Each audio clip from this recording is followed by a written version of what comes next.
Assalamu alaikum, and we are writing for information and news this time. Now, information and news, what a boring topic. But not really. It can be very interesting as well. तो ये आपके ऊपर है कि आप इसको कितना interesting करते हैं और कितना इंटरेस्टिंग नहीं करते. आजकल जो हमारी ऑडियंस है, जो लोग हैं, वो मेन स्ट्रीम मीडिया बहुत ज़्यादा न्यूज़ के लिए देखते हैं. पाकिस्तान में एक रिसर्च आई है जिसमें कहते हैं कि almost 60% of the TV viewing time 60% of the TV viewing time ख़बर सुनने में या ख़बर देखने में गुजारा जाता है. तो ज़रा आप सोचें कि कितना ज़्यादा अहम ये एरिया है लिखने का. इसमें जॉब्स भी बढ़ती जा रही हैं, जैसे जैसे हमारी जो इंडस्ट्री है वो ग्रो कर रही है, आप नए नए मीडिया हाउसेस आ रहे हैं, वैसे वैसे इसमें जॉब अपॉर्चुनिटीज़ जो हैं वो बढ़ती जा रही हैं. ख़ास तौर पे अगर आप फ्रीलांसिंग करना चाह रहे हैं तो ज़रूरी नहीं है आप किसी एक मीडिया हाउस के साथ बन जाएं, आप कई के साथ कर सकते हैं.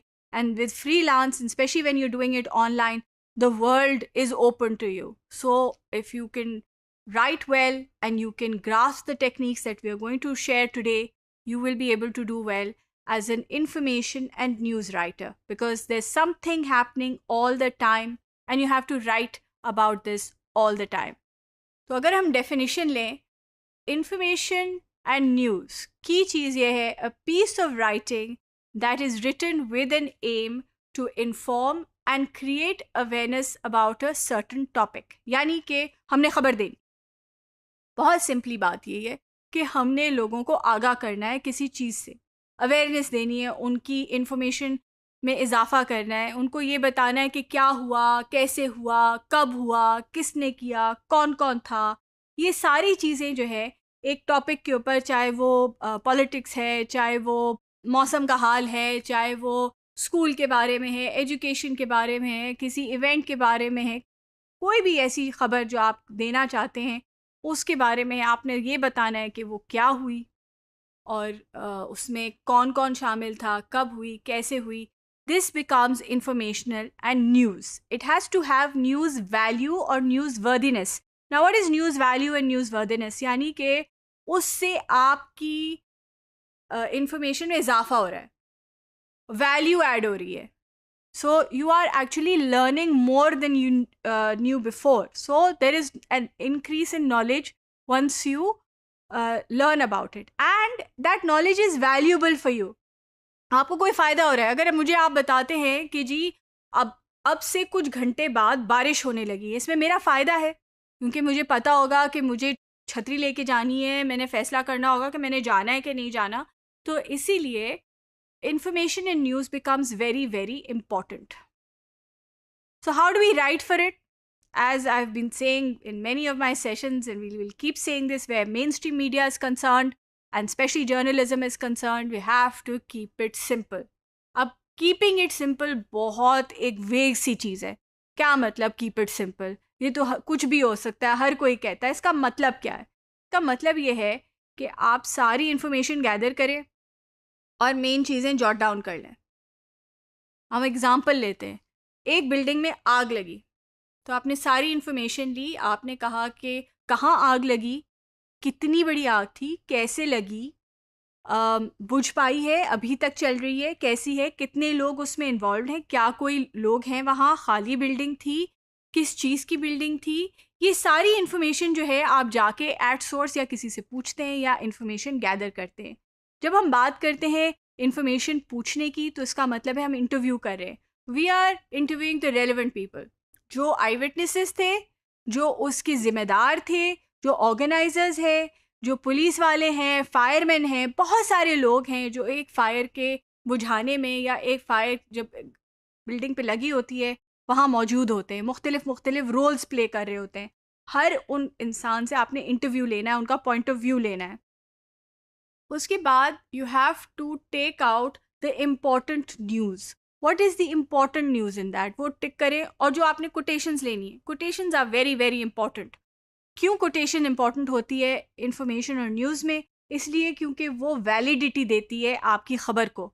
जब आप हू बहू लफ्ज़ ब लफ्ज़ किसी की बात को लाके कोट करते हैं, उससे आपकी ख़बर में जान आती है, स्ट्रेंथ आती है, वैल्यू एडिशन होती है, एविडेंस होता है वो आपका कि वाकई जो आप बात कर रहे हैं वो सही है क्योंकि ये किसी ने कहा और उसके ये बिल्कुल हूबहू लफ्ज़ थे, आप खुद से नहीं बता रहे, ये एक्चुअल खबर थी, इसलिए कोटेशन बहुत ज़रूरी हो जाती है।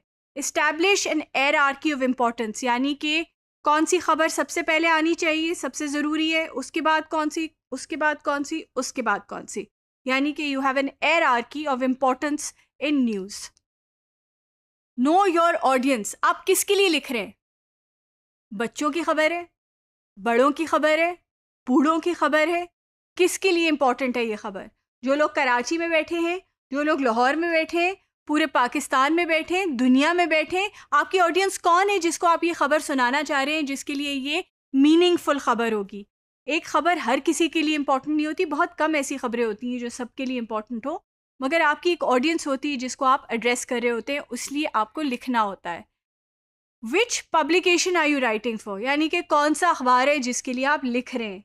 अब ये क्यों ज़रूरी है, इसको थोड़ा सा अगर हम जर्नलिस्टिक पॉइंट ऑफ व्यू से जाएं, इसमें हम बात करते हैं एजेंडा सेटिंग की, यानी कि हर एक अखबार का एक पॉइंट ऑफ व्यू होता है, वो एक एजेंडे के साथ चल रहा होता है, उसमें कोई बुरी बात नहीं होती है। Some people want their journalism view to be presented in a certain way, तो उस नज़रिए को, उस पब्लिकेशन के नेचर, कल्चर और जो उनका कॉन्टेक्स्ट है उसको समझते हुए आपको वो पब्लिकेशन लिखनी है। उसका टोन, उसकी लैंग्वेज, वो सारा उसी हिसाब से होता है। अगर आप जंग के लिए कुछ लिखेंगे तो उसकी उर्दू उस तरह आपको उर्दू में लिखना होगा, उसकी ऑडियंस एक ख़ास किस्म की है, वो एक ख़ास किस्म की खबर लिखते हैं। इसी तरह अगर आप न्यूज़ के लिए लिखते हैं वो अलग होगा, डॉन के लिए लिखते हैं तो अलग होगा। Market that the publication exist in, डॉन कौन पढ़ता है, वो कौन ऑडियंस है, पाकिस्तान है, कौन से शहर हैं, ये सब चीज़ें जो हैं आपको दिमाग में रखनी पड़ती हैं जब आप एक न्यूज़ और इन्फॉर्मेशन की चीज़ लिख रहे होते हैं। Use of language, don't make it so flowery and such difficult language that it becomes difficult for people to understand what you are saying. इतनी मुश्किल ना कर दें कि लोगों को समझ ही ना आए कि आप बोल क्या रहे हैं। फॉर एग्जाम्पल, आप वर्डी भी कह सकते हैं, आप प्रोलिक्स भी कह सकते हैं। Why should we use the word prolix instead of wordy? To use wordy, आसान लफ्ज़ है, लोगों को समझ आता है। Space is the most precious, एक कॉलम विड्थ है। अखबार जो है या जो टीवी का टाइम है वो लिमिटेड होता है और हर सेकंड जो है वो that means money, so you have to make sure that it is very short, succinct and to the point, और उतने ही वक्त में आप बता रहे हैं जितना के वक्त आपके पास है। टॉपिक को इमीडिएटली इंट्रोड्यूस करें, you have to introduce the topic immediately. इसमें लंबी कहानी, तमहीदें बांधने की ज़रूरत नहीं है, जो हुआ है फ़ौरन बता दें। एक्टिव वॉइस, जैसे हमने पहले भी कहा, जर्नलिज्म में is very important, you have to use an active voice. Positive even if negative, this is good journalism. हमारे यहाँ नेगेटिव को नेगेटिव भी बताया जाता है और बहुत ज़्यादा बताया जाता है, but you see negative spreads panic. और रिस्पॉन्सिबल मीडिया होने के ज़रिए आपकी एक रिस्पॉन्सिबिलिटी आती है, एक बहुत ज़रूरी एलिमेंट है कि आप पॉजिटिव तरीके से नेगेटिव न्यूज़ को भी ब्रेक करें ताकि पैनिक ना फैलाएं, परेशानी ना फैलाएं, सिर्फ उतनी ही बात करें जितनी की करनी चाहिए। Quotations as we said is important. Officialize, यानी कि एक ऑफिशियल लैंग्वेज होनी चाहिए, बहुत ज़्यादा फ्लावरी, क्रिएटिव नहीं होनी चाहिए। हालांकि अब तो ख़बर भी, जैसे मैंने कहा, कि एंटरटेनिंग होती जा रही है, बट नॉर्मली जब हम इंफॉर्मेशन दे रहे होते हैं, ख़बर दे रहे होते हैं, तो वो एक ऑफिशियल लैंग्वेज में दी जाती है, ससिंक्ट। और आपने जो बिज़नेस राइटिंग के सेशंस सुने होंगे उसमें वो आपको तरीका भी बताते हैं, how to officialize the writing style. I hope this has been helpful.